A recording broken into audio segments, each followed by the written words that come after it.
మనిషి అని పోయి రెక్కబెట్టి లేపిన. లేపితే అస్సలే లేత్తలేడు. ఈ చెయ్యి గట్టి దరుచుకుపోయి బిర్రుగా అయింది, వత్తలేదు. బాబో నా కొడుకు బిర్రుగా అయింది ఏందని అవాతం లేబట్టుకొని ఇటు చూస్తారకనే ఈ కాలు నిరదానికి పోయింది, చేతులు ఇట్ట మూసుకొచ్చినాయి. ఓ నా కొడుకు చచ్చిపోయిండే అని మొత్తుకొని నేను ఇతలకి ఎత్తుకొని రాలేక ఆడనే పడేస్తాను. ఆడబడేస్తుంటే మా బావ కోడలు వచ్చి ఇదే పులగని చావకముందే చచ్చింది అంటాను అని ఆ పొల్ల దెబ్బ తీసుకొని చేతులు కాళ్ళన్నీ నలిచి హాస్పిటల్ కాడికి తీసుకుపోయినాక ఆడిపోయినాక ఆయన చనిపోయిండమ్మా, లేడు, పానంతో లేడు అని చెప్పినాక మళ్ళీ ఇంటికి తీసుకొచ్చినాక నా కొడుకు వచ్చిండు. వచ్చినాక ఇక మమ్మల్ని భార్యను 2 దెబ్బలు కొట్టిండు.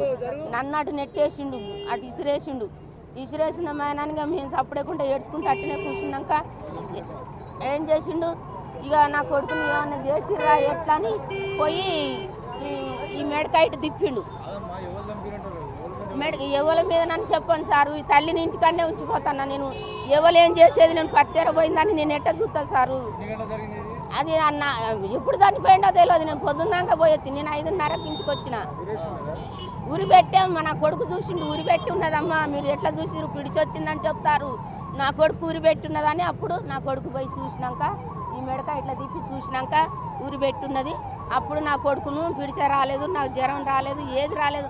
నా కొడుకును చంపిరని అప్పుడు ఏమంటే మా బావ కొడుకు ఇట్లా పోలీసు వాళ్ళకి ఇచ్చిళ్ళు.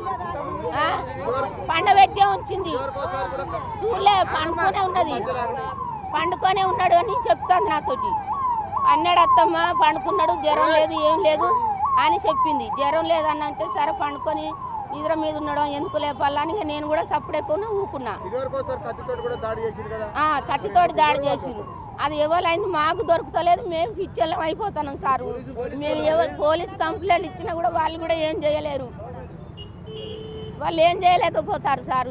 మాకు దొరుకుతలేరు, వాళ్ళకు దొరకకుండా అవుతారు. ఎవరికి మేము ఎవరితోటి ఏం పగలేము, ఎవరితోటి ఏం పంచాది లేవు. మా ఇంట్లో మీద మాకు కూడా మేమేం పంచాది పెట్టుకోము. తల్లిదండ్రుల మీద నాకు ఎలాంటి డౌట్ లేదు. కన్న తల్లి మీద నేను డౌట్ పెట్టి ఎట్లా నేను చెప్పను సారు, చెప్పు, నేను ఎట్లా చెప్పను. నా పేరు ఉపేందర్, నా కొడుకు పేరు మనీష్ కుమార్. గత 2 నెలల క్రితం ఇట్లనే గొంతు కోసి పడుకున్న చూసి గొంతు కోసి వెళ్ళిపోయారు. అది కేసు పెట్టాము. కేసు పెడితే రెస్పాన్స్ ఏమి చేయలేదని అట్లనే అడుగుతుంటే చేస్తున్నాం ఎంక్వైరీ చేస్తున్నాం అని చెప్పారు. అది అట్లా వెళ్ళిపోయింది. తర్వాత డిశ్చార్జ్ చేసుకొని ఇంటికి వచ్చేసినాక పరిస్థితి బాగా హైదరాబాద్ వెళ్ళిపోయినాం, అంటే మామూలుగా రిలేషన్ల దగ్గరికి. మళ్ళీ తర్వాత వచ్చేసినాక మళ్ళీ అంటే మామూలుగా కామిలేని అంటే మళ్ళీ ఏరియా హాస్పిటల్కి వచ్చేసినాక చూపించుకున్నాం, వెళ్ళిపోయినాం. వచ్చేసినాక మళ్ళీ ఇది నిన్న నైటు నేను డ్యూటీలో ఉన్నాక ఇట్లా మా అన్నయ్య ఫోన్ చేసి ఇట్లా ఫిట్స్ వచ్చినట్టుందిరా, ఫిట్స్ వచ్చి చనిపోయిండు, నువ్వు ఇంటికి రా అంటే నేను వచ్చేసిన. ఎవరి మీద డౌట్ లేదు. అవును. మీ తల్లి దగ్గర లేదా? మా మమ్మీ వచ్చేసి కూలికి పోయింది, పత్తేర పోయింది. అబ్బాయి తల్లి అక్కడ ఇంటి దగ్గరనే ఉంది. ఇంటి దగ్గర ఉన్నా కానీ మరి అసలు ఆ ఊరేసేది కూడా ఎవరికి తెలియలేదు. అప్పుడు ఏం తెలియలేదు. ఎంక్వైరీ చేస్తున్నాం అని చెప్పి ఏం లేవు.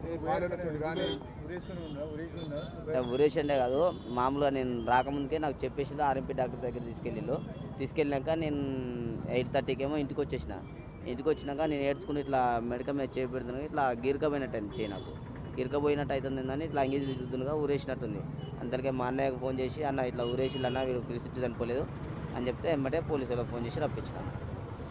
మీరు అసలు ఏమనుకుంటాను, ఎందుకు ఇప్పుడు ఇంత ఈ ఊరు మొత్తం ఎంతో మంది పిల్లలు ఉన్నారు, ఒక నీ కొడుకు మీద ఎందుకు ఇట్లా 2సారి చంపపోయినారు, 2వసారి చంపేసినారు, కారణం ఏమనుకుంటారు? అదే తెలియలేదు సార్, అదే తెలియాలని పోలీసు వాళ్ళని కోరుతున్నాను. మంచిగా రాసుకుంటాడు నిద్ర వస్తుందని పడుకున్నాడు. సర్లే పడుకోని చెద్దరు కమ్మి కూరేసి పడుకోబెట్టిన. సర్లే అని ఊరికి పని చేసుకొని బతుకలు వేసుకొని ఆడుకుంటాను. వేరే జ్వరం వస్తుందని కూడా చూసిన వాళ్ళ మీద చేయి పెట్టి జ్వరం రాలేదు.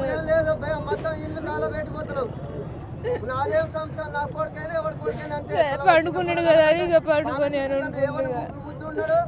ఇక బయటనే ఉన్నది.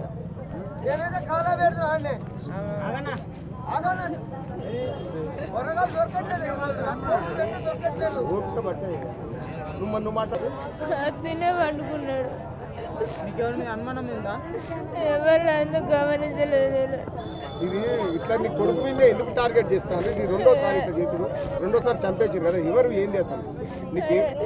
ఏం అర్థం కావట్లేదు. అసలైన తొలి వెలుగు.